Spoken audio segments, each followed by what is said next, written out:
그 지난주 본문 그대로 하고요.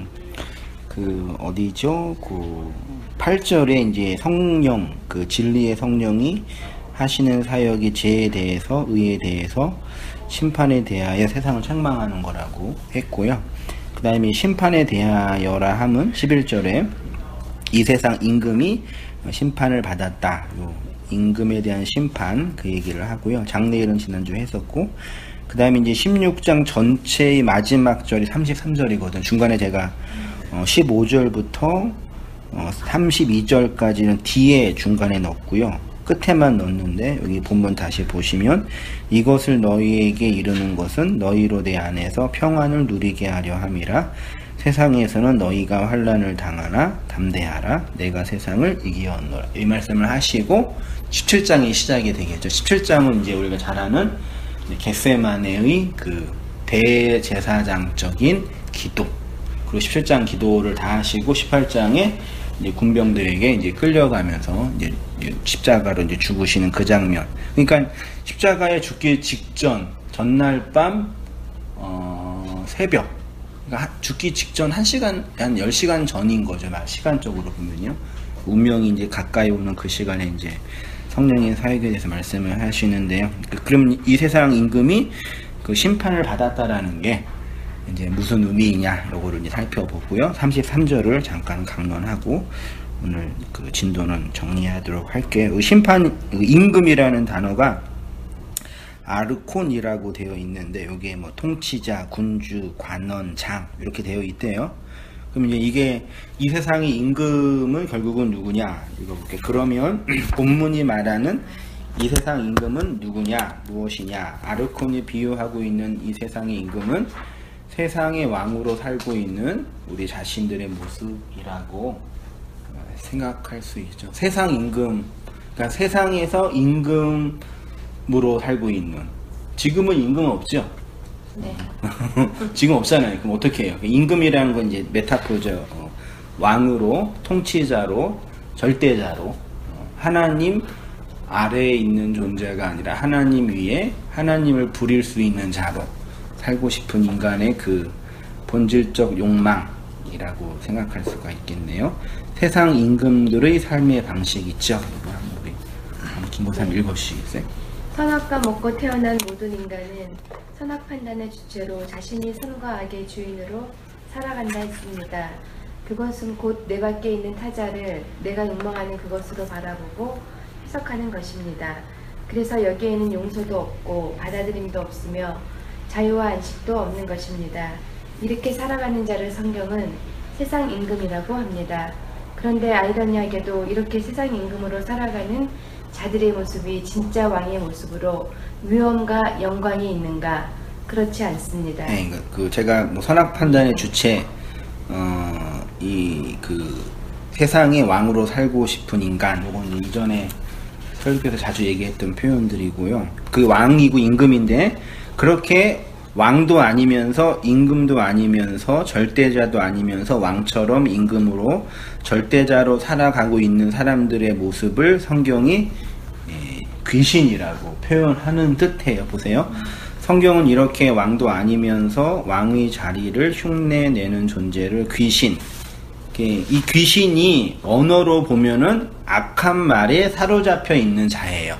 물론 악한 영인데 내용을 살펴보면은 귀신이란 뭐냐? 악한 말에 사로잡혀 있는, 거짓된 말에, 혹은 율법의 말에. 그래서 예수님이 귀신을 축사할 때 주로 어디서 축사했냐면 회당에서 했어요. 이상하게 회당에 귀신 들린 자가 꼭 나타나요. 회당은 뭐였어요? 신하국인으로서 율법을 가르치는 율법 학교거든요. 이스라엘 백성들이. 거기에 꼭 어떤 사람들이 있었냐면 악한 말에 사로잡혀 있는 귀신들이 있었어요. 예수님이 그 귀신을 이렇게 축사한 거죠. 쫓아낸 거죠. 그러면 귀신이란 악한 말에 사로잡혀 있는 존재라고 한다면 귀신을 쫓아내는 축사의 본질은 뭐겠어요? 나사렛 예수의 이름으로 명하노니 귀신아 떠나가라! 그러면 뿅 없어지고 하는 그런 개념이 아니라, 축사라는 그 내용이 뭐냐면 거짓된 말에 사로잡혀 있으니까 참된 말, 진리의 말을 넣어주면 악한 귀신의 영향으로부터 벗어나게 되는 거죠. 그렇죠? 그게 뭐 오늘날로 말하면 성경을 배우는 거죠. 하나님의 말을 진리 안에서 성령으로 배우는 거죠. 단지 공부하는 게 아니라. 그렇죠? 성경, 그러니까 태생적으로 공부를 싫어하는 분들이 있긴 있죠. 이렇게 글만 보면 이렇게 경기하시는 분들이 계시긴 계세요. 이렇게 문자만 보면 그렇게 내가 교회 와서까지 이렇게 배워야 되겠냐. 옛날에 제자훈련 할 때 청년들이 할 때 막 진짜 빡세게 했거든요. 빡세게 하니까 청년들이 내가 이렇게 공부했으면 내가 인서울 됐다고 이 미리 했어야 되는데 그런 얘기를 자주 들었거든요. 그러니까 이렇게 공부하는 것 자체에 대한 저항감이 있는데 성경을 공부한다는 얘기는 글자를 배워야 되는 부분도 있지만 본질은 내 안에 있는 악한 말을 버리고 밖에서 들어오는 진리의 말을 받아들이는 작업이죠. 그게 사실 성경 공부의 본질인데 우리는 공부에 많이 이렇게 초점을 맞추고 있어가지고 공부한다 그러면 어쨌든 이렇게 싫어하잖아요. 이렇게 말씀 공부, 글자 공부 이런 거요. 그러니까 오늘날로 말하면 그 축사는 말씀을 전하는 거예요. 성경을 배우는 거고요. 예수님이 귀신을 쫓아내는 축사 사역의 본질은 악한 말을 없애고 진리의 말을 건네주는 사역이라 할 수 있습니다. 그 중에 더러는 말하기를 그가 귀신의 왕 바알세불을 힘입어 귀신을 쫓아낸다 하고, 율법주의자들은 자신들이 귀신이며 악한 말에 사로잡혀 있는 자요, 귀신의 왕에 사로잡혀 있는 노예라는 것을 모릅니다. 바울은 성도의 이러한 실존을 공중의 권세 잡은 자를 따라다녔던 자라고 합니다. 이러한 권세 잡은 자들을 불순종의 아들들 가운데서 역사하는 영, 쉽게 말해 불순종하게 하는 영, 악한 말을 하게 하는 영, 이렇게 표현하고 있고, 그래서 공중의 권세 잡은 자를 따랐으니 있죠. 계시록 1장 5절을 보시면요, 충성된 증인으로 죽은 자들 가운데서 먼저 나시고 땅의 임금들의 머리가 되신 예수 그리스도. 땅의 임금들이네요. 그러면 땅의 임금들은 누구겠어요? 네, 이 세상에서 임금처럼 선악 판단의 주인으로 살고 있는 그 임금처럼 살고 싶은 인간 자신이죠. 그런 임금들의 머리가 되신다고 하네요. 누가요? 예수님이요? 그러면 땅의 임금들의 머리는 어떻게 돼요? 잘리고. 예, 그렇죠. 땅의 임금들의 머리는 잘리고 그 머리에 예수 그리스도가 접붙여지는 거죠. 그런 그림이에요.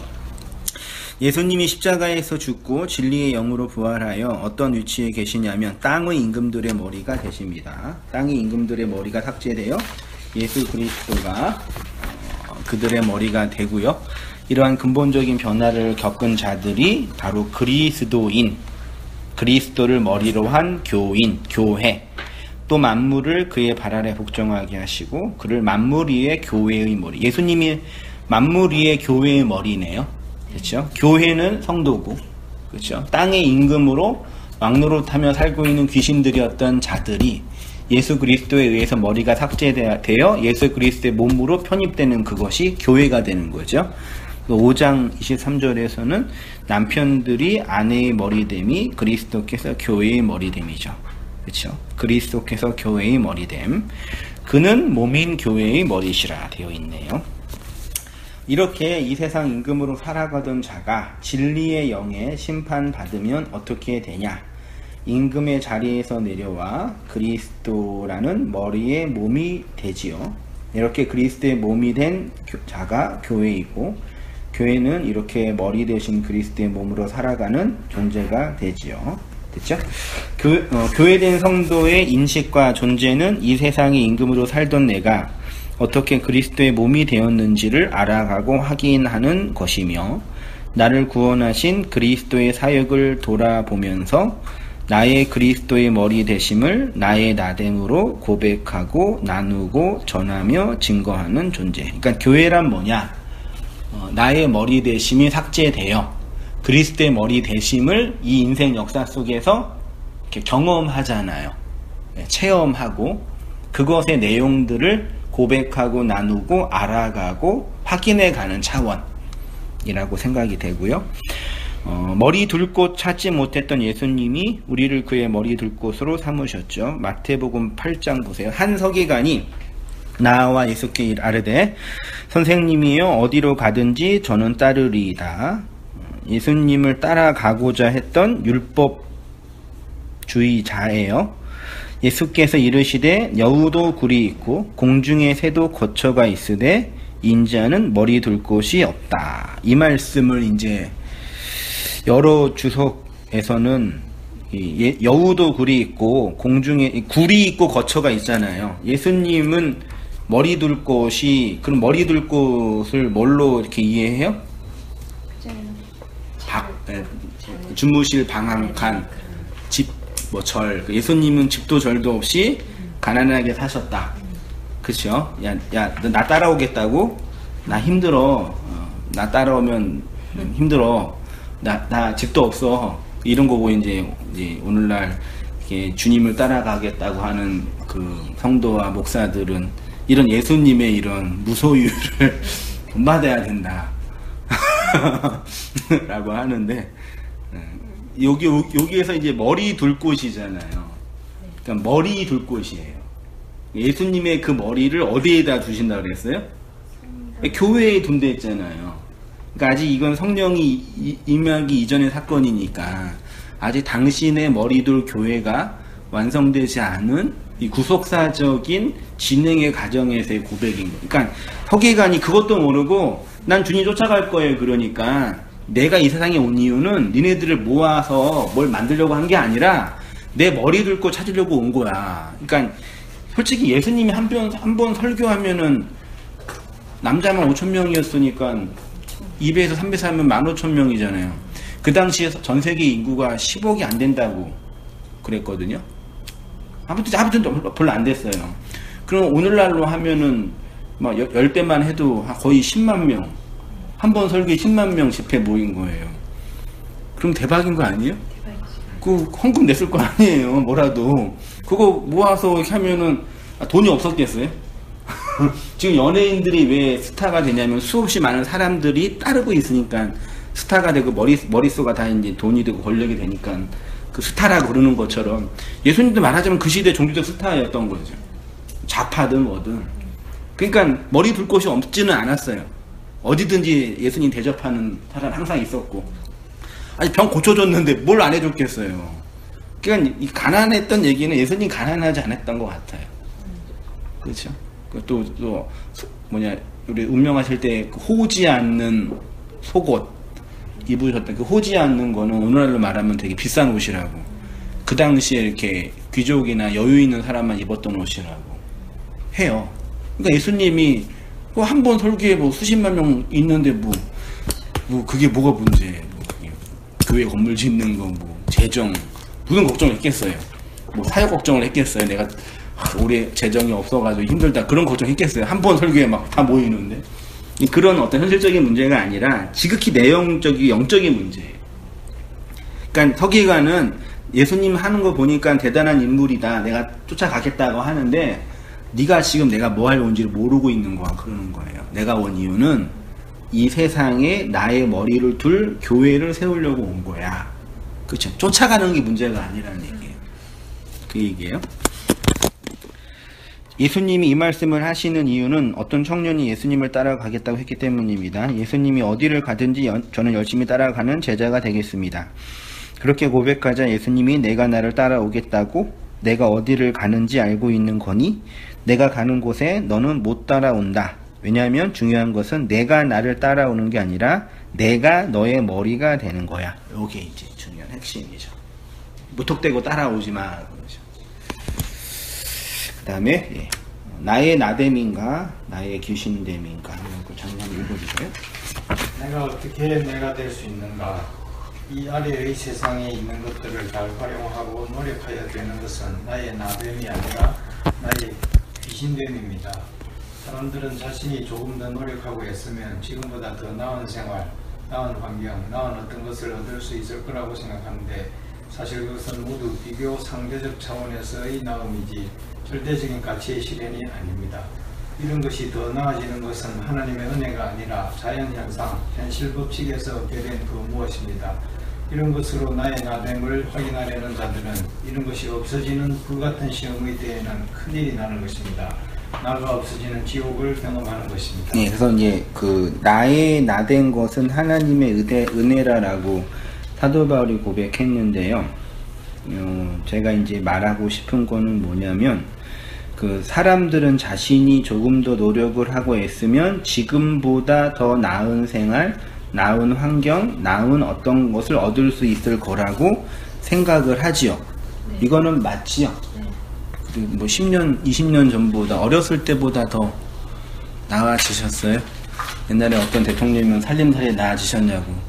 그동안에 교회에 다 네? 교회에 워낙 많이 헌물해서 나아진 건 없어요. 10에 5조 하셨어요? 그 정도는 아니지만 거의 뭐 10에 2조, 3조 정도는 했죠. 그래서 이렇게 선생님 못 받으신 거예요.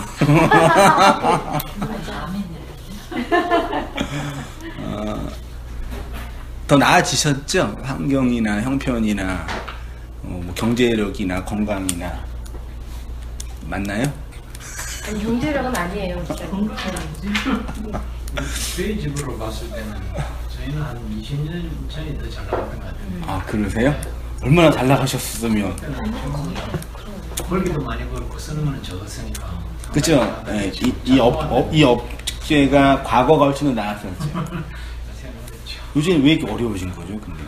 워낙 안사들이 많아져가지고 아, 개척교회들이 너무 많아서 물량 조절을 못한 거예요, 한의사협회에서요? 아, 진짜 보니까 우리나라 이렇게 이게 밥그릇 싸움이거든요. 그러니까 이게 의학대학원 그 의사수를 조절하잖아요. 그리고 법조기도 조절하잖아요. 그 변호사를 많이 배출하는 거는 이제 거기서 경쟁이 일어나게 하는 거고, 판사, 뭐 검사 이런 건 조절하잖아요. 그러니까 거기에 이제 메리트랑 이제 권력과 돈이 집중하는 거고, 그릇이 많아지면 이제 경쟁이 많아지니까 싸우는 거고. 그러니까 돈을 잘 버는 직구는 이게 사람 많이 이렇게 많이 없는 데죠. 그러면 이제 올라가야 되니까 공부를 진짜 잘해야 되는 거죠. 그리고 사람이 많이 너도 나도 다 하는 데는 이제 점점 더 어려워지는 게 우리 현실인 거죠.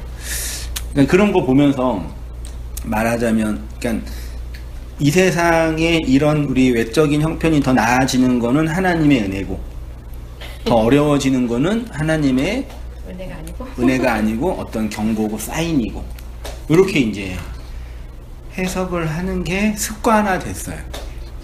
심지어 저도 그런 할 때가 많이 있었어요. 심지어 저도 뭐 말씀을 막 공부하는데 말씀이 하나도 이렇게 안 떠오르고 이렇게 진도가 안 나가요. 그러면 혼자 조용히 생각하죠. 내가 무슨 죄를 내가 좀 마음을 좀 나쁘게 먹었나? 무섭지 않아요? 그러니까 그걸 아니라고 선포하고 있는 목사가 그 얘기를 하고 있는 자기를 보면서 막 힘들고 어려울 때는, 근데 이게 진짜 그래 나도 모르게 생각할 때니까요. 이게 저도 되게 반율법적인 성향이 강한 사람이 이 정도인데, 기본적으로 사람은 율법적이야. 기본적으로요. 그래서 이 율법성이 강하기 때문에 거기에서 안정감을 얻거든요. 근데 저도 이 정도면은 뭐 웬만한 사람들은 오죽하겠어요. 뭐 잘 나갈 때나 성공할 때는 하나님이 복 주시. 기분은 좋고. 네. 제 생각에는 인지상정 같아요. 인지상정. 네. 물이 높은 데서 아래로 떨어지는 것 같이 사람 마음은 그렇게 가도록. 그렇죠. 되게 상정이죠. 네. 그거는 그냥 기쁘고 즐거운 건데, 그거를 어떤 하나님과의 관계나 종교적 윤리나 이렇게 가치로 갖다 붙이면 이제 그 종교 뭐라 그럴까요? 도덕 그 죄책감이라 그럴까요? 이게 어느 때는 되게 좋은 거 아닌가요? 발전하기에 자기를. 그렇죠. 내가 설교를 하는데 이게 사람들이 잘 안 듣고 막 안 되면 내가 잘 못하나, 그런 반성을 해야지 발전할 거 아니에요. 근데 이게 한편으로는 되게 나쁜 거예요. 기본적으로 우리 성향이에요. 잘 되고, 기본적으로 교회가 잘 되고 교회가 부흥하면 하나님 복 주신 교회고, 그리고 성장 안 하고 문 닫고 그러면 하나님이 복 안 주신 교회고, 이게 기본적으로 깔려 있잖아요. 목회자들 현실 속에. 그게 당연히 다 깔려 있는 거죠. 이게 뭐 우리는 안 살았지만 이게 세상을 보면서 느끼는 거는 어느 정도 우리가 인생을 살아가는데 이렇게 뭐라 그럴까요? 이렇게 한 100명이 있으면은 그 중에 한 20명은 똑똑한 사람, 한 30명은 한 덜 똑똑한 사람, 한 40명은 예민한 사람, 한 10명은 털털한 사람. 이렇게 어느 정도 성향이 다 이렇게 가지고 있는 성향을 가지고 태어난 것 같아요. 그리고 그 성향 아래에서 움직여지는 것 같아요. 그 범주를 크게 벗어나지는 못하는 것 같아요. 그러니까 아무리 노력하면 더 나아질 수는 있겠지만, 아무리 노력해도 올라갈 수 있는, 말하자면 세상으로 말하면 올라갈 수 있는 범위는 정해져 있는 것 같고. 맞나요? 제가 좀 맨날 이게 그러니까 인간의 가능성과 교육을 강조하는 이 세상에서는 되게 맞지 않는 표현일 수 있는데, 점점 저도 저 자신을 보고 또 우리 애들을 보면서 느끼는 거지만, 어느 정도 이렇게 좀 정해진 운명론은 아닌데 정해진 판이 있지 않을까? 그런 생각이 좀 이렇게. 많이 배워갈 수 있는 얘기. 그래서 공부 잘하는 것도 아무리 노력해도 안 되는 애는 안 되더라고요. 아무리 해도 종자가 안 되면.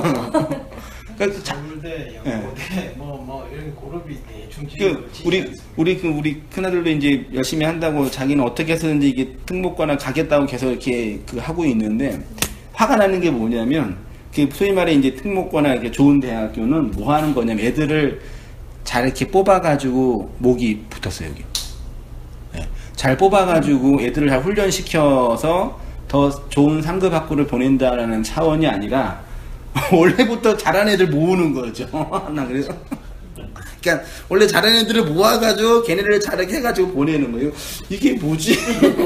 이게 뭐 하는 거지? 그러니까 이 시대가 다 이렇게 어느 정도 이렇게 자기가 정한 그 틀 안에 있어서 그 틀을 이렇게 크게 벗어나지 못하는 것 같아요. 제 이렇게 느낌으로는. 물론 운명론은 아닌데, 그러니까 이 세상에서 많고 적고 성공하고 실패하는 거는 하나님이 굳이 뭐 복 내려주고 축복해주고 뭘 이렇게 해주고 그게 아니더라도 이 세상의 자연 법칙과 원리 안에서 움직여지는 차원인 거죠. 맞나요? 하나님이 복 주시면 이렇게 진짜 크게 할 수 있다. 요셉도 될 수 있고 다니엘도 될 수 있다. 그런 얘기 많이 들었거든요. 그러니까 저는 그런 얘기 들었을 때 되게 두 가지죠. 되게 그런 가능성도 생각했어요. 내가 노력하고 했으면 할 수 있다, 이런 가능성도 함께. 또 한편으로는 그럼 안 된다, 안 되는데, 그럼 내가 안 되는 이유는 하나님의 특별한 사인이고 하나님의 뭐 저주인가? 그런 이 두 가지 항상 공존했거든요. 물론 지금도 완벽하게 뭐다라고 말하기는 좀 그런데, 그런 이제 생각이 좀 들어요. 그러니까 나의 나됨을 이 세상에 있는 가치들로 자꾸 붙이려고 그러면 한도 끝도 없는 거죠. 그렇죠. 우리가 뭐 소위 말해 건강이든 돈이든 뭐 관계든 이런 것들이. 그렇죠. 그러니까 저는 묵시공을 이해하면서 되게 평정심을 많이 갖고 유지하면서 살고 있어요. 그렇죠. 그러니까 이런 것들을 더 이상 나를 증명하지 않아도 된다는 걸 확인했으니까요. 그러니까 주변 상황에 대해서 일희일비하지 않아요.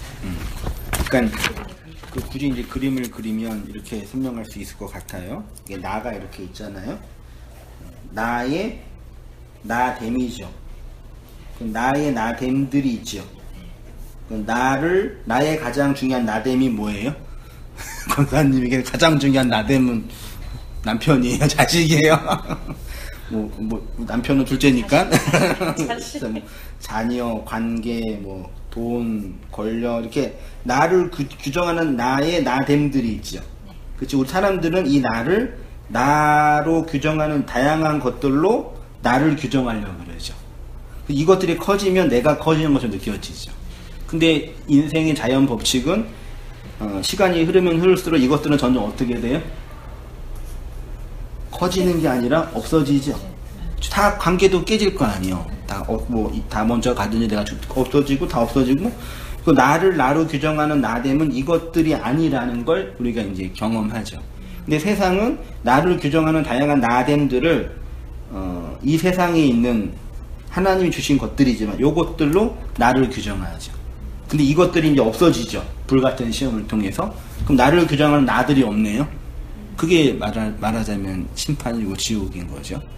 그러니까 이런 것들이 많아지면 하나님이 내 인생에 복을 주신 거고, 이런 것들이 없어지면 하나님이 저주한 거고, 이런 틀이 아니라고 우리가 배운다고 하면서도 죽을 때까지 안 될 것 같아요. 양심적으로든 내면적으로도, 제 경험적으로도. 그럼 그거를 이제 말을 예. 이사람이 뱀이라고 했는데 이걸 이제 불교의 스님들은 것들이라고 그래요. 아, 그래요? 나의 것들. 아, 것들. 나의 것들. 네. 그러니까 나의 뭐 사상이라든가, 나의 무슨 가치관이라든가, 나의 뭐 관계라든가, 나의 소신이라든가, 뭔가 자기답다고 느끼는 그런 것들이 사실은 그 자체가 나가 아니고 나로 인해서 파생되는 나에게 붙어있는 나의 것들이라는 거예요. 그러니까 나의 것들을 다 모은다고 해서 그것이 내가 되는 것은 아니다. 그것이 다 없어졌을 때도 가운데 남아있는 그게 너 자신이니까 네가 누군지를 정확히 알아야 된다. 그게 소크라테스식으로 말하면 너 자신을 알라고 하는 것이고, 이제 부처님식으로 말하면 마음이 너다 너. 근데 그 마음이라고 하는 그 마음이 이제 우리 기독교 제가 생각하기로는 이제 영이라는 거예요. 영. 네. 그런데 이 영의 문제는 영은 독립적으로 존재하는 천사 같은 그런 영적 존재도 있지만 인간이 가지고 있는 영이라고 하는 것은 천사처럼 그렇게 되지 못하고 반드시 육체와 함께 이 정신작용과 결합된 그런 영의 작용으로 우리는 이렇게 나타내고 살아가는 것 같아요. 예. 그래서 이제 흔히 전에 그런 얘기 했나 모르겠는데 영혼, 뭐 육체 이렇게 이분설로 인간을 말하기도 하고 영과 혼과 육이라고 하는 3분설로 얘기를 하기도 하는데 저는 분명히 그걸 3분이라고 생각을 해요.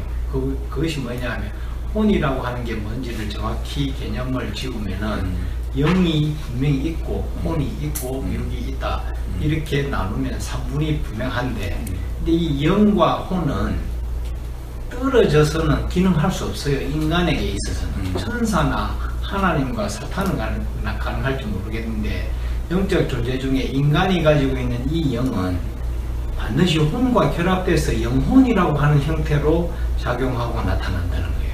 그래서 이 영혼을 너무나 밀접하게 붙어 있으니까 영혼이라고 하나로 묶고 육체에서 영혼, 육체 이렇게 이분설로 말하기도 하는데 사실을 좀 더 깊이 이렇게 개념 지어보면 영과 혼과 육은 분명히 다른 거예요.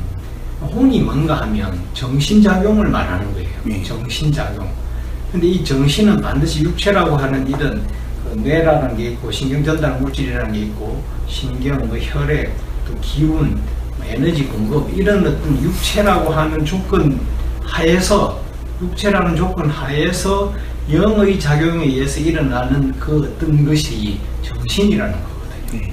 이 한의학적인 그 용어의 그 정의가 그래요. 그러니까 혼이라고 하는 것은 인간의 정신 작용을 말하는 우리나라 혼백사상 개념 그렇습니다. 그런 건가요? 그러니까 백은 육체를 말하는 것이고 혼은 정신을 말하는 거예요. 그 정신과 육체를 합쳐서 혼백이라 하는 거예요. 근데 이 혼을 영에다가 붙이면 영혼이라고 하는 거고 거꾸로 하면 홀영이라는 말도 있고 마음 심자에 붙이면 심령이라는 말도 되고 영을 심에 붙이면 심령이라는 말도 있고 여러 가지로 이렇게 조어가 되는데 정확한 혼의 개념은 사람의 어떤 몸에서 일어나는 뇌라고 하는 이런 그 장기를 통해서 일어나는 정신작용을 혼이라고 하는 거예요.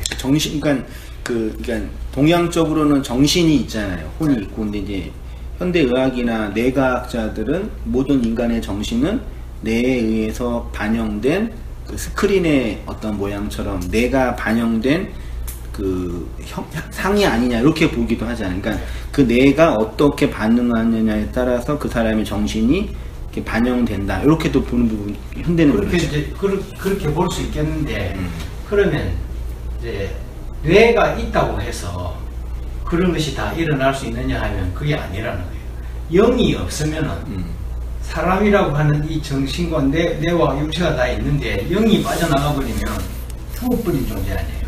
그럼 영이 없어지면 이런 장기들은 있어도 그 기능을 할 수가 없다는 거예요. 그래서 반드시 영이라고 하는 것이 인간 속에 작동하고, 근데 그 영은 반드시 육체 속에서 혼이라고 하는 형태로 나타난다. 이런 생각을 하면서 이제 저는 그 시편 같은 데 보면 내 영이 뭐 주를 뭐 찬양하고 어쩌고 이렇게 표현하기도 했는데, 고도로 영이 발달한 사람은 나의 영과 하나님이라고 하는 이 영이 잘 교제할 수 있을지 모르겠는데, 대부분의 사람들은 이 영과 하나님의 영이 직통하는 이런 거는 매우 힘들고요. 반드시 영혼, 정신작용과 영이 결합되어 있는 이 영혼과 하나님과의 어떤 교류가 일어날 수밖에 없어요. 그래서 인간은 반드시 정신적인 작용이 동반된 영의 작용, 그게 영혼이니까 그렇게 하기 위해서 지식이 필요하다는 거예요. 그래서 성경을 배우고 그 의미를 언어적으로 소리의 의미, 이 문자의 의미를 잘 알고 그 지성과 함께 영성이 맞물려 돌아가야 건강한 그리스도인이 되는 것이지, 그게 안 되면요, 믿습니다 하는 건 그냥 자연인의 감성이고 어떤 인지상정의 한 부분이지 기독교가 말하는 정확한 그 영성이 아닌 것 같아요. 제가 봤을 때요.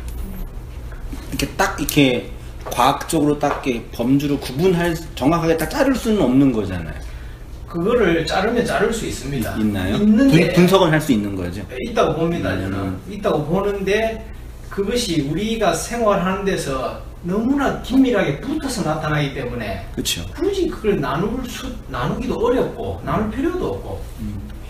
아무튼 뭐 그 영원육은 그 삼일체론과도 또 연결된 부분도 있는 것 같더라고요.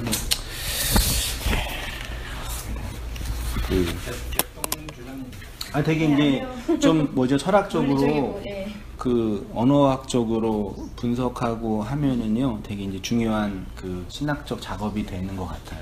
이걸 잘 정리해서 딱 성도들의 머릿속에 딱 심어주면요, 이 기독교 윤리, 성경 이해가 훨씬 쉬워져 버립니다. 그러니까 현대는 이제 기계론적인 개념이 강하기 때문에 인간의 그 정신을 이제 내 작용이라고 보는 이제 서구 문명이 강하게 있고, 이제 동양적인 거는 되게 이제 혼백사사처럼 기신론처럼 강하게 이제 움직여지고 있는 부분이 있고, 그러니까 그 제가 조나단 에드워즈나 아우구스티누스나 이런 책들 속에 이제 혼의 개념을 이제 지성의 개념이랑 그다음에 오성의 개념을 이렇게 설명해 놓아서, 그 오웬도 그렇게 얘기하고, 그래서 이제 지성과 오성이 우리의 총명과 관련해서 마음의 작용이 일어나나 이렇게 표현하기도 하고 했거든요. 근데 그런 걸 좀 종합을 해서 설명을 해서 어느 정도 이렇게 완벽한 그 절대지대는 아니겠지만 만들어 놓으면은 좋은 것 같아요. 더더군다나 이제 되게 지성주의가 이제 강하게 일어나면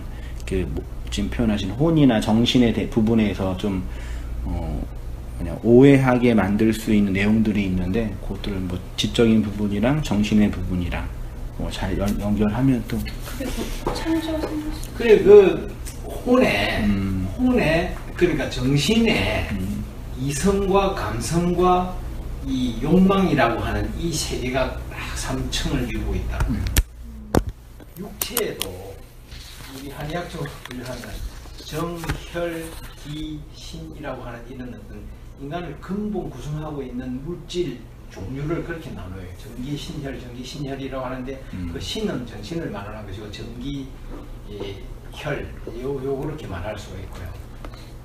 저는 영도 이런 것처럼 뭔가 어떤 세계의 층이 있지 않을까, 이런 이제 가정 끝에 생각해본 결과, 인간의 영 속에는 지난주에 제가 말씀드렸는데 성령과 악령과 인령이 세 개가 붙어서 돌아간다는 거예요. 인간의 영은 순수하지 않아요. 천사의 영은 순수할 줄 몰라도. 그래서 이게 완전히 예수님 재림하시고 천국에 우리가 완성되어지면 오염되기 전의 순수한 인간의 영으로 회복될 수 있을지 모르겠는데, 이 땅에 사는 동안에는 반드시 인간의 영 속에는 사탄이 반드시 붙어 있어요.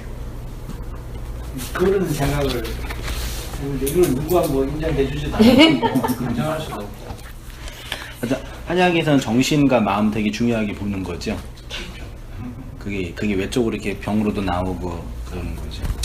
나중에 또 기회 되면 제가 지금 요즘에 라캉이랑 프로이드, 니체만 보고 있는데 나중에 가면 동양 쪽으로 가서 한거 훑은 다음에 한갑이 되면 좀 이렇게 편하게 이렇게 한번 기대를 해보고요. 어디 있죠? 귀신들의 세상이요. 네.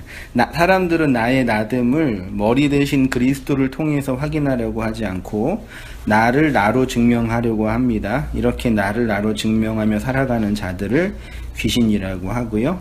그런 귀신들의 종교적, 정치적 힘으로 발전하면 율법주의, 기복주의, 신비주의, 교권주의, 교조주의 등. 율법주의는 뭔지 아시죠?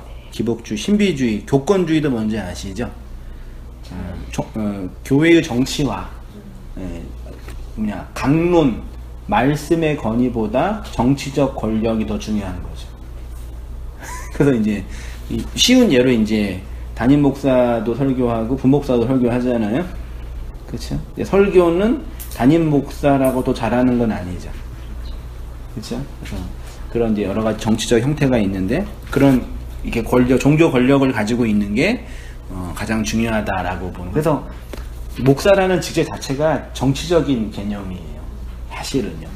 그래서 노예에 가면은 목사라고 안 부르고 한성민 씨라고 불러요. 그러니까 목사들만 모여서 정치적인 어떤 일을 관여하는 거니까요. 그게 이제 어떤 교회를 움직이는 거대한 힘이 되는 거죠. 사실은. 그러니까 말씀의 힘보다 이 판. 이거 세상 맞잖아요. 이 세상도 판의 문제는 이렇게 그런 문제잖아요. 그러니까 정치적 권력을 가지고 뭐 예를 들어서 그 의사 수를 많이 하면은 의사의 권력이 줄어들겠죠. 누가 정하면은요. 그런 거겠죠. 지금 뭐 검찰도 그런 것 때문에 이제 싸우고 있는 부분도 있는데 그게 이제 교권주의고요. 교조주의는 이건 이제 그 교리주의라고 그럴게요. 객관적인 말씀보다 집단의 교리. 그렇죠. 그러니까 웨슬리안 교회, 감리교회에서 웨슬리 공격하면 사탄 돼. 웨슬리 신학에 문제가 있어요. 그러면 학교 나와야 돼. 우리 이제 복음주의, 칼빈주의에서 칼빈이 좀 문제가 있는 건 나가. 네가 뭐 칼빈을 공격해. 그래서 칼빈이 사도 바울보다 위에 있는 것처럼 보여. 성경보다 위에 있는 것처럼. 그렇게 이제 그 왜곡된 거죠. 칼빈도 역사 속에서 하나님의 세운 좋은 목회자고 성경 신학자인데 각 시대마다 오류가 다 있잖아요. 칼빈도 막 사람 많이 죽였어요. 막 교회 힘으로 막 화형하고. 칼빈도 막 그거 뒤에 나중에 이제 내가 옳지 못한 판단을 했다고 표현하고. 그러니까 그 시대는 그게 가능했어요. 그 시대에서는. 근데 지금은 안 되잖아요. 그러니까 그런 거 변하는 거 상황이 있는 건데 그 교조주의라고. 그래서 막 복음주의, 막 개혁주의 막 너무 그러는 건 좀 별로 안 좋아요. 개혁주의 교회가 진짜 교회고 복음주의 교회는 뭐 가짜예요. 우리는 개혁주의, 물론 그렇게 말하는 분들이 많이 있지는 않지만 뒤에 주의주의만 붙여가지고 하는 분들도 좀 문제가 있는 것 같고요. 그래서 제가 우리 교단에서 뭐 이렇게 그 장로교 비판하고 장로교는 성경적이지 않습니다. 이런 얘기 한번 하다가 나가서 해 이런 얘기 들어가지고 안 되나 이렇게 얘기했는데 11조는 그게 아닌데 나가. 조심해야 되겠구나. 조직의 쓴맛도 있으니까 인간이 만든 틀들이니까요. 저는 어쩔 수 없이 이렇게 합동교단에서 된 거죠. 왜냐면 제가 다녔던 교회가 합동교단 교회였고 신학교 어떻게 해야 돼? 그럼 이 학교로 가라고 해주시니까 가서 한 거죠. 가서 이런 참 가서 한 거. 이게 이런 교단이구나 이렇게 한 거죠. 그거죠. 예. 그리스도의 머리 되심이 증명하는 것 있죠. 이거 한번 우리 권사님 한번 읽어주세요. 권사님. 나의 나됨을 그리스도의 머리됨으로 이해하지 못하면 이렇게 귀신으로 살 수밖에 없는 것입니다. 그래서 예수님이 땅에 오셔서 귀신으로 살고 있는 자들의 그 귀신들을 진리의 말로 축사하여 그리스도의 몸이 되게 하신 것입니다. 그래서 나를 이 세상의 것으로 치장하거나 증명하는 삶을 더 이상 살지 못하게 합니다. 왜냐하면 내 머리를 자르신 그리스도의 은혜가 이런 것으로는 나를 나로 증명할 수 없다는 것을 날마다 확인하게 하기 때문입니다. 예, 제가 이제 귀신이라고 표현하는 거는요, 아까 악한 말이잖아요. 그래서 그 우리나라 동양에서도 귀신을 움직이는 가장 중요한 에너지 자원이 뭐겠어요?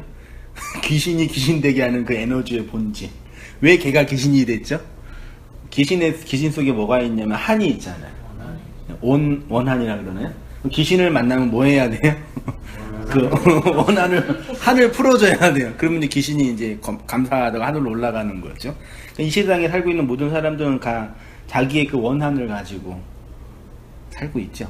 그게 이제 현대 그 심리학적으로는 상처 이렇게 이제 그렇게 표현하게 돼요. 그래서 각자 다 자기만의 그 상처와 그 원한을 가지고 살고 있죠. 그래서 귀신들이라고 하는 거고, 그 귀신이 이제 구천을 떠돌고 각자 귀신놀이 하고 있는 거죠. 근데 그리스도를 만나서 그리스도가 그 원한을 풀어주면 하늘로 승천해서 하늘이 되는 거죠. 하늘. 그 천국이잖아요. 그렇게 생각했어요. 뭐. 고린도서 15장 보시면 그러나 내가 나된 것은 하나님의 은혜로, 그렇죠? 나의 나된 것은 하나님의 은혜. 내게 주신 그의 은혜가 헛되지 아니하여 내가 모든 사도보다 더 많이 수고하였으나 내가 한 것이 아니요 오직 나와 함께 하신 하나님의 은혜. 그렇죠? 우리가 세상에서 특별히 너희에 대하여 하나님의 거룩함과 진실함으로 행하되 육체의 지혜로 하지 아니하고 하나님의 은혜로 행함. 되게 용어가 상충되지 않나요? 하나님의 은혜의 행함이 있대. 되게 재미있어요. 하나님의 은혜는 인간의 행함을 삭제하는 것처럼 느껴지는데 바울은 하나님의 은혜로 행한대. 됐죠? 하나님의 은혜 이렇게 되어 있습니다. 한 페이지로 가보겠습니다. 인간의 행위인가 하나님의 은혜인가? 결국 인생은 무엇을 하는 것이냐면 나의 나됨을 나의 행위로 증명하는 것이냐 하나님의 은혜로 행하는 것이냐의 문제입니다. 하나님의 은혜이냐 인간의 행위이냐. 그러나 이 둘은 서로 반대되거나 대적하는 개념이 아닙니다. 왜냐하면 그리스도의 머리 되심을 전혀 모르는 자들에게 있어서 하나님의 은혜의 역사가 은혜가 역사하지 않는 것처럼 보일 뿐이지 실제로 하나님의 은혜가 없는 것은 하나도 없죠. 그렇죠? 모든 건 다 하나님의 은혜죠. 그건 맞죠. 네. 불순종하는 자도 불순종으로 순종하고 있는 것처럼 지금 우리가 눈에 보기에는 안 되는 것처럼 보이지만 모든 건 하나님의 주권과 섭리 안에 있는 거니까요. 하나님의 은혜. 근데 그 하나님의 은혜를 해석하지 못하는 게 문제라는 얘기죠. 자, 내려오셔서요. 성령의 사역이란 그럼 생각해 봅시다. 우리에게 나타난 하나님의 은혜는 뭐냐? 세상 임금으로 왕으로 살고 있는 나를 그 왕의 자리에서 내려오게 하심으로 그리스도의 머리에 접붙인 그리스도의 몸이 되게 하신 사건이 하나님의 은혜죠. 이것이 바로 나의 나됨을 증명하는 하나님의 은혜이고요. 이것이 바로 성령 하나님이 진리의 말씀으로 역사하는 사역의 핵심이고 본질이고요. 그러므로 교회는 자신들의 왕의 자리에서 내려와 그리스도에게로 끌려가는 삶을 살아가게 되는 것이고 그것이 곧 하나님의 영광을 드러내는 일이다. 이렇게 말씀드리고 있고요. 이렇게 진리의 성령이신 보혜사는 죄에 대하여 의에 대하여 심판에 대하여 세상을 책망하심으로 세상으로 살고 있는 우리가 그리스도의 몸으로 함몰되게 하는 거고요. 하나님은 이렇게 당신의 영광을 역사의 종말까지 이루셔서 그리스도의 머리 둘 곳을 찾으시는 거죠. 그래서 요한복음 16장 16절부터 마지막 절까지 주로 하시는 말씀이 내가 간다. 내가 가면 겁내지 말고 잘 있다가 다시 온다. 내가 너희를 다시 모은다. 그 말씀을 쭉 이제 16장에 들고 하시고요. 그 마지막에 33절에 이것을 너희에게 이르는 것은 너희로 내 안에서 평안을 누리게 하려 함이라. 세상에서는 너희가 환난을 당하나 담대하라. 내가 세상을 이기었노라 되어 있죠. 이 말씀의 핵심은 지금은 슬프고 고통스럽고 근심하고 걱정하지만 조금 있으면 즉 내가 죽고 부활하여 진리의 영으로 너희에게 오면 그 슬픔이 기쁨이 되고 근심이 평안이 된다는 것이고요. 내가 죽을 때 너희가 다 흩어지고 나를 혼자 두지만 진리의 영으로 다시 올 때 너희를 모을 것이니 평안하고 담대하라고 제자들에게 말씀하십니다. 33절에 예수님은 제자들에게 주신다고 약속하신 게 두 개죠. 예, 내가 너희로 내 안에서 평안을 누리게 하려 함이라. 평안을 주시고 그 다음에 너희로 내 안에서 그 다음에 너희가 환난을 당하나 세상에서는 너희가 환난을 당하나 평안과 환란 좀 앞뒤가 안 맞죠? 평안도 주시고, 그러니까 평안은 내 안에서 누린다고 표현하고 있고요. 환란은 어디에서요? 세상에서요. 준다고 되어 있네요. 평안을 누리다, 환란을 당하다가 원어로 보니까요. 에이레네 에코. 에이레네는 많이 들어보셨죠? 이게 평안이에요. 에이레네. 그 다음에 들립시스가 환란이에요. 근데 다 에코로 되어 있네요. 그러니까 에코라는 단어가 이게 기본적인 동사인데 가지다, 소유하다예요. 그러니까 평안을 누리다는 에이레네 에코, 평안을 가지다. 그렇죠? 환란을 당하다는 들리시스 에코, 환란을 가지다. 근데 앞에는 누리다로 번역을 했고요. 뒤에는 당하다로 번역을 했어요. 그게 또 부드럽기는 하는데, 그러니까 평안을 누리는 것은 평안을 소유하는 것이고 환란을 당하는 것은 환란을 소유하는 것이다. 직역을 하면요. 성도는 세상에서 평안과 환란을 동시에 소유한 자이고요. 평안으로 번역된 에이레네는 하나님과 회복된 그 상태. 하나님을 더 이상 내 욕망으로 대상화하지 않고 하나님 반대편에서 하나님을 대적하지 않고 하나님과 하나 된 그 상태가 에이레네. 그렇죠? 하나님을 대상화한 하나님 건너편에 있는 그 존재가 사탄이라 그랬잖아요. 건너가서 하나가 된 거, 그걸 에이레네라고 하고요. 그리스도를 머리로 든 성도는 이렇게 그리스도 안에서 평안을 누린다. 그런데 예수님은 평안을 주신다고 말씀하시면서 세상에서 환란을 당한다라고 하십니다. 환란이란 들리시스예요. 그리스도의 몸된 교회가 그리스도로 말미암아 경험하는 신앙의 내용. 그래서 예수님은 말씀으로 말미암아 일어나는 환란, 제자들이 환란에 처할 것을 예언적으로 말씀하고 바울에게는 그리스도로 말미암아 의롭다 하심을 받고 하나님과 화평을 누리는 성도 안에서 자연스럽게 나타나는 신앙의 경험. 어디죠? 제가 산상순이나 비유 설교에서요. 마태복음 13장 21절 보세요. 그 속에 뿌리가 없어 잠시 견디다가 말씀으로 말미암아 환란이 왜 있어요?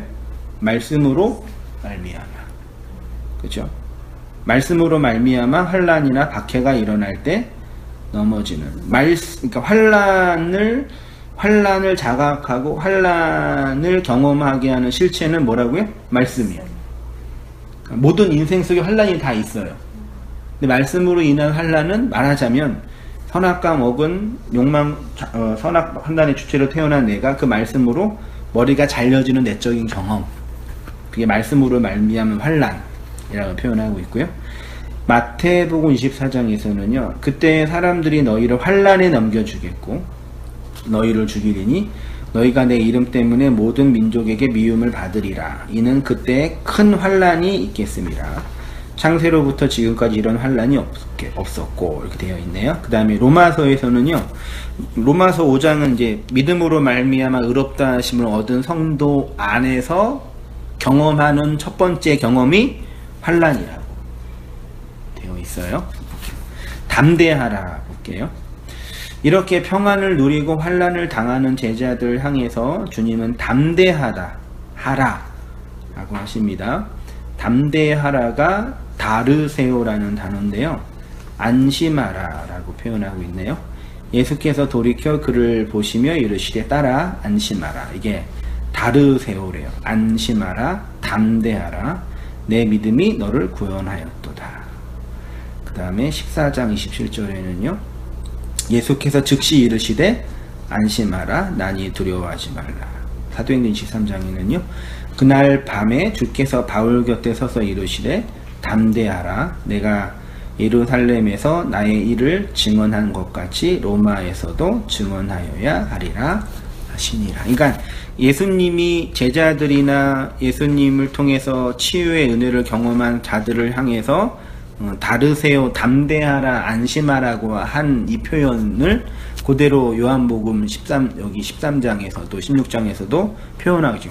환란을 당하고 평안이 주어지고 환란을 당하니 안심하라 이렇게 말씀하고 계시고요. 평안과 환란 속에서 세상을 이기는 자 볼게요.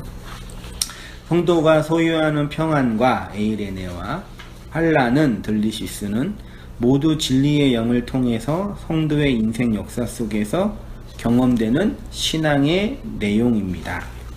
이 세상에서 성령 받은 성도는 이미 운명적으로 그리스도의 증인이 될 수밖에 없습니다. 성경은 이렇게 에이레네와 들립시스의 삶을 승리의 삶이라고 하십니다.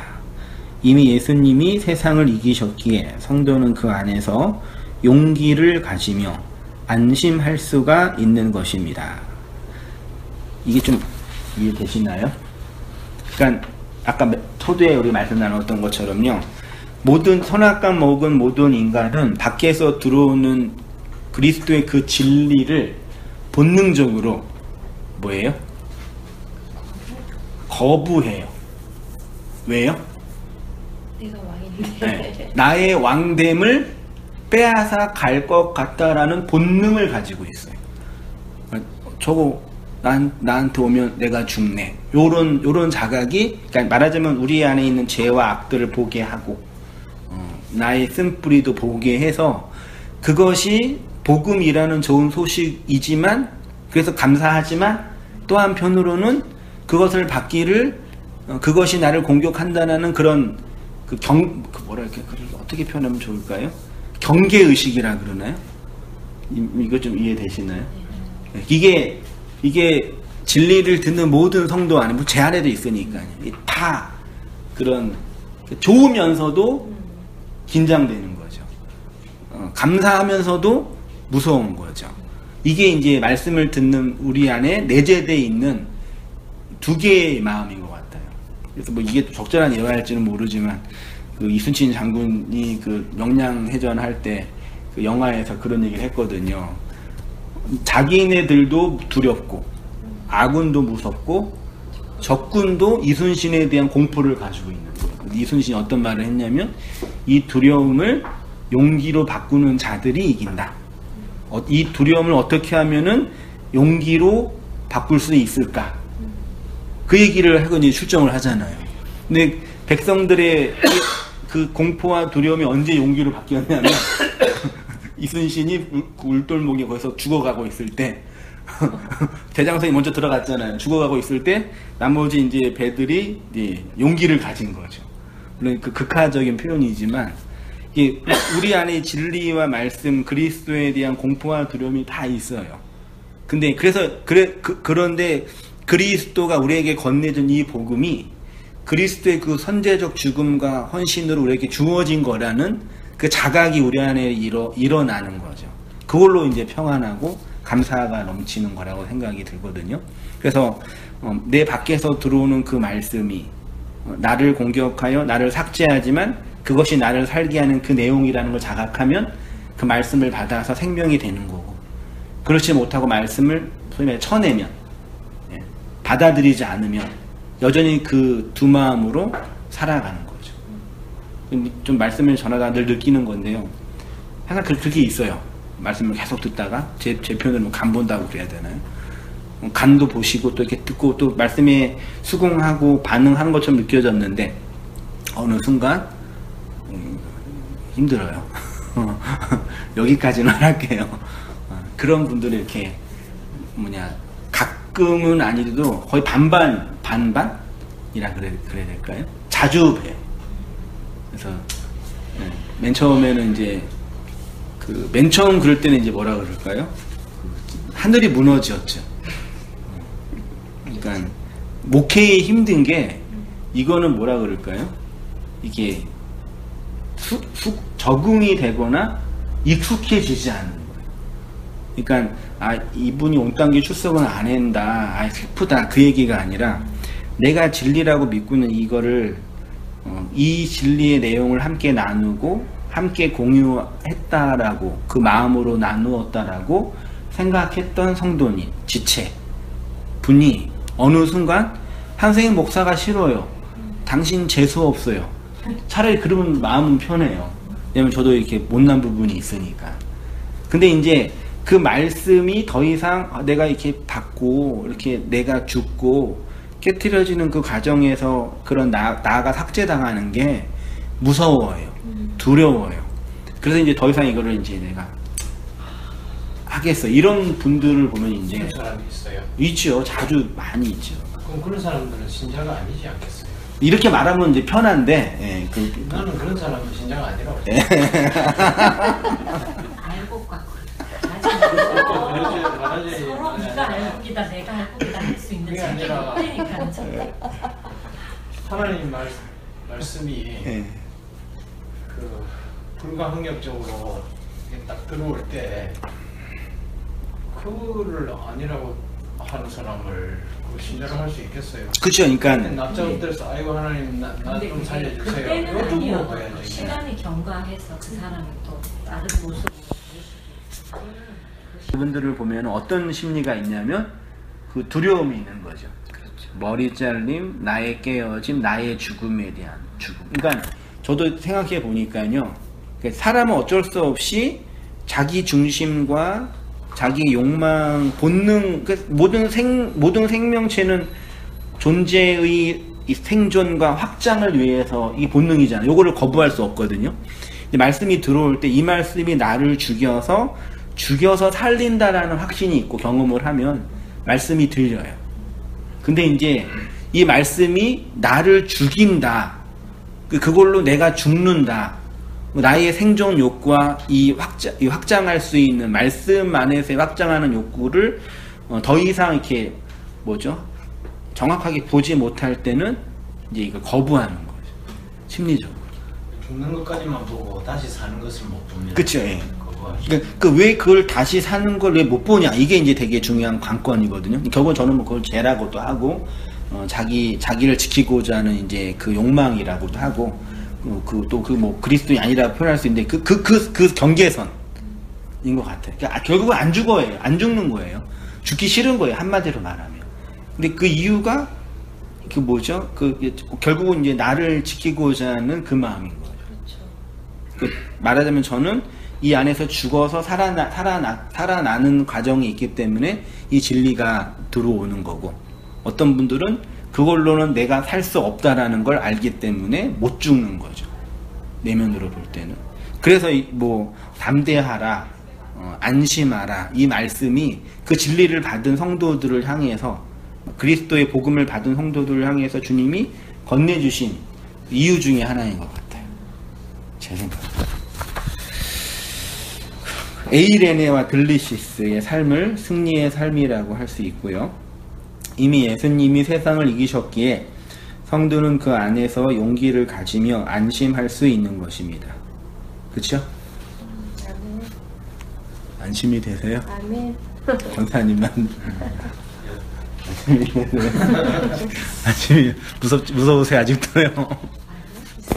아니 지금 무슨 말인지 이해 못한다. 아니 근데 저는 이렇게 계속 제가 왕을 살다가 이게 반복이 되는 것 같아요. 어쩔 수 없지 뭐. 욕을 입고 있는 동안. 죽는 경험도 하는 거고 살아나는 경험도 하는 거거든요. 끊임없이 나의 왕권이 죽었다 살아. 폭로당하는. 그렇죠. 겁내지 마세요. 저도 가끔 무서울 때가 있긴 있지만 저한테 얘기하는 거 겁내지 마세요. 겁내지 마세요. 이게 그 바울이 말한 죄와 율법에 대하여 죽고 그리스도와 함께 다시 산다는 게 이런 거를 말하는 걸까요? 또 좀 다른 의미인가요? 이런 거를 말한다는 얘기입니다. 방금 여기 들립시스 예. 말씀이 들어와서 내가 죽고 예. 또 바로 또 우리는 진리로 살아나지 않습니까? 그렇죠. 그래 그거는 그 동시적으로 일어나는 일이잖아요. 예. 우리가 회개한다, 회심한다 할 때 진리를 받는 거, 그건 거의 동시적인 거 아닙니까?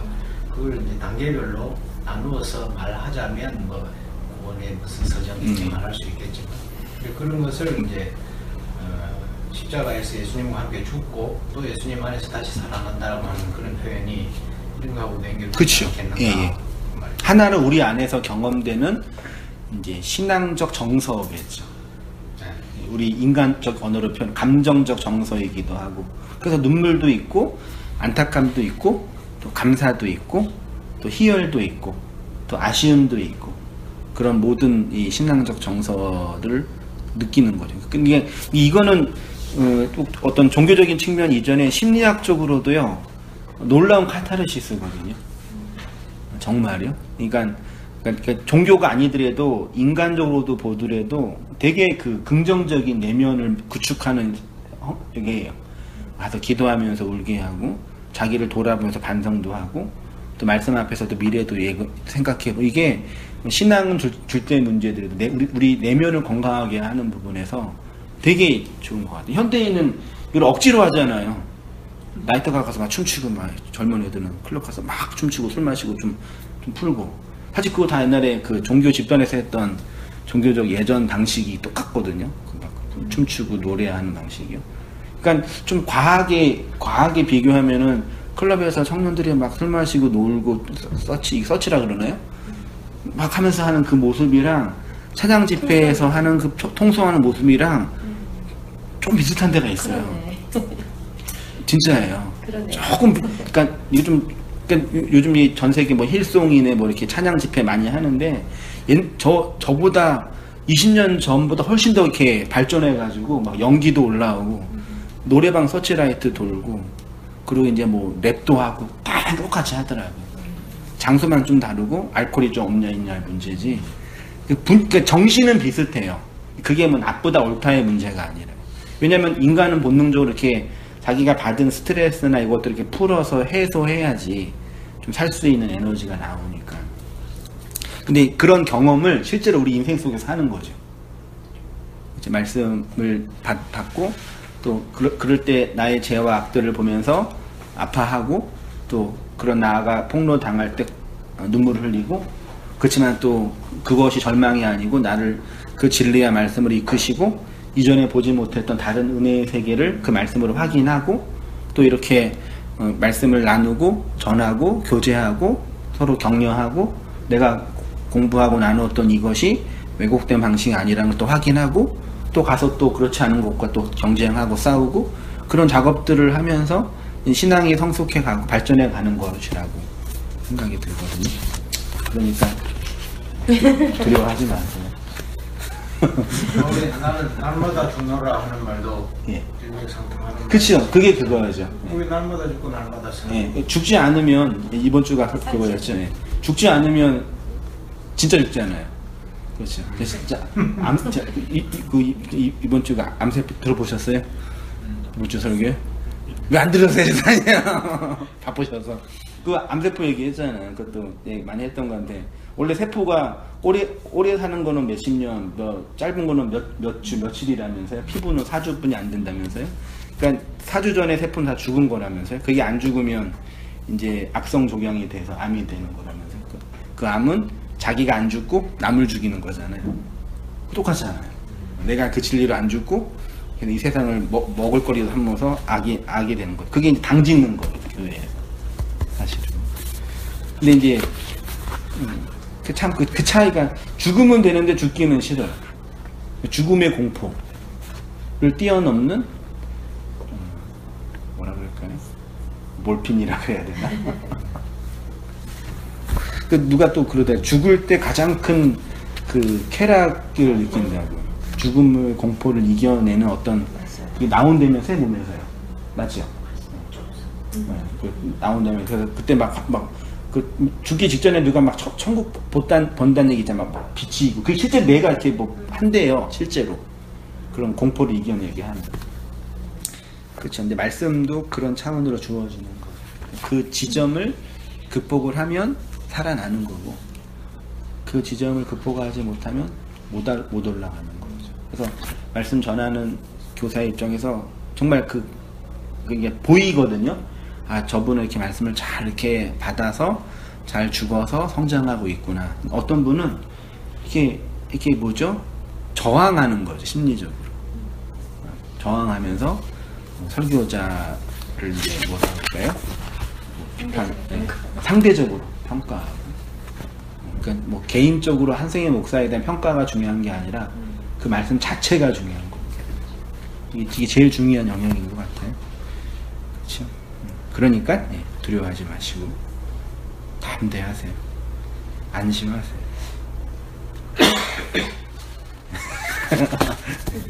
저한테 오늘 특별히 제가 하는 거예요.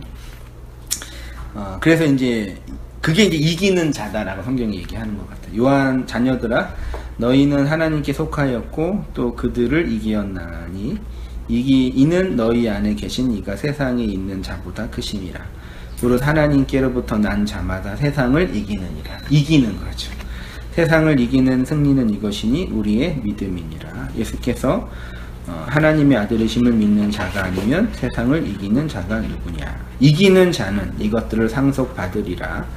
나는 그의 하나님이 되고 그는 내 아들이 되리라. 그렇죠. 내가 그의 머리가 되겠다. 그 얘기겠죠. 그러나 두려워하는 자들, 믿지 아니하는 자들, 흉악한 자들, 살인자를 음행하는 자들, 점술가들, 우상숭배하는 자, 거짓말하는 자들은 둘째 사망, 영원한 죽음.